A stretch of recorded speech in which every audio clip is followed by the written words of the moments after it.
Well, good news in the Northern League from Carlisle City, who backed up two very good results recently with another win last night. They beat Crook Town 3-1 at Guildford Park. Dan Kirkup, the manager, joins me. Dan, starting to get a run together. That would be pleasing.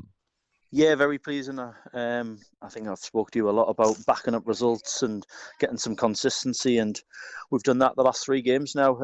Really pleasing last night. It was one of them where in the past we turn up on a midweek after a good result, and we often let ourselves down, but we didn't last night. We were at it again. We were busy. We were strong. We ran well, and we created a lot of chances and thoroughly deserved the win. I thought we ran all over them, to be fair, and got what we deserved.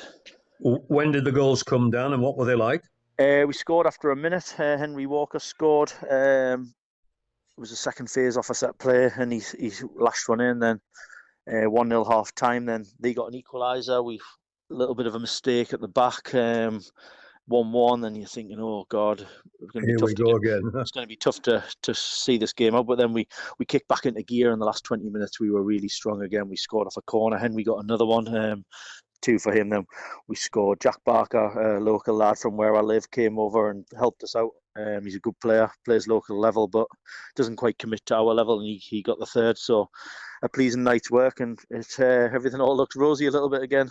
Yeah, because you were getting a bit down when you for those two bad results, but this does lift you up, doesn't it? That's football, isn't it? Down 1 minute and back up the next. Yeah, what a difference 10 days can make in football. I Yeah, mean, yeah. there's no getting away from them two results early in the season after we beat Kendal.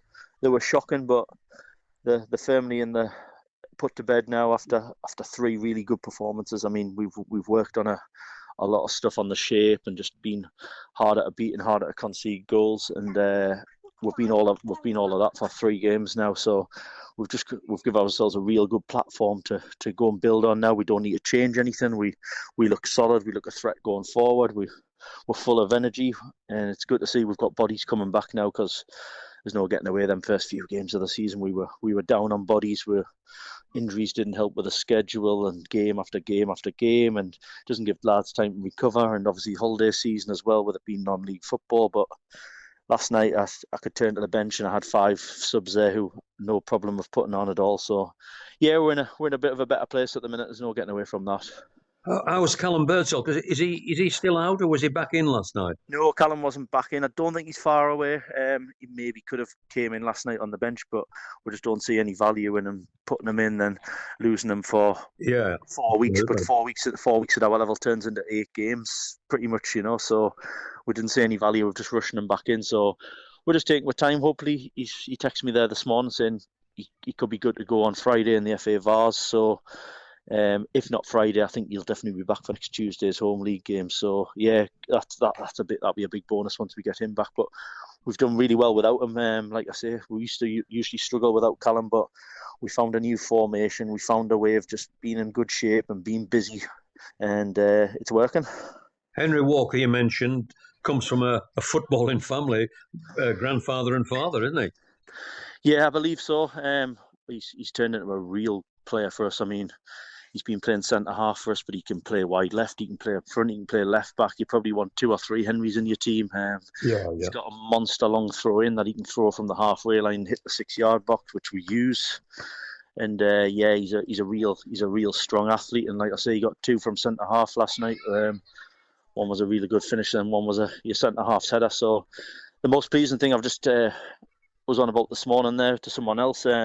We found goals from other areas of the pitch this year where we're not just relying on with Mm, strikers, because you know what it's like. Strikers can score 5 and 5, then they might go 5 games without a goal, and then yeah. 5 games you kind of struggle. But with Henry, we've got Jordan Little, the scoring goals from centre half off set plays. So if you can add goals from other areas of the pitch, which we have done, it's a massive help.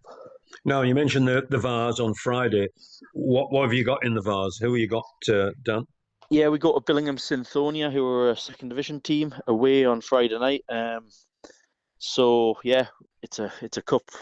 We don't usually come into further rounds, but we've had to start right at the qualifying rounds this year, and it's a cup we really value, and we want to go deep in. So we might have to make a few changes. Just I think just things just need freshened up. With that same team there has played the 3 games in a row. just ask them to go again on Friday might be a step too much. But Mm. we've got, like I say, we've got bodies back, so we can maybe rotate a little bit and get a couple of lads in and freshen things up a little bit. So yeah, that's where we're at, and yeah, we'll go to Billingham on Friday night, so a quick turnaround. But like I say, when you're in form, when you're playing well, you want to keep playing games. So that's where we're at the minute. Absolutely. Best of luck for Friday, Dan. Thank you very much indeed. Cheers, Walshy. Appreciate it, mate.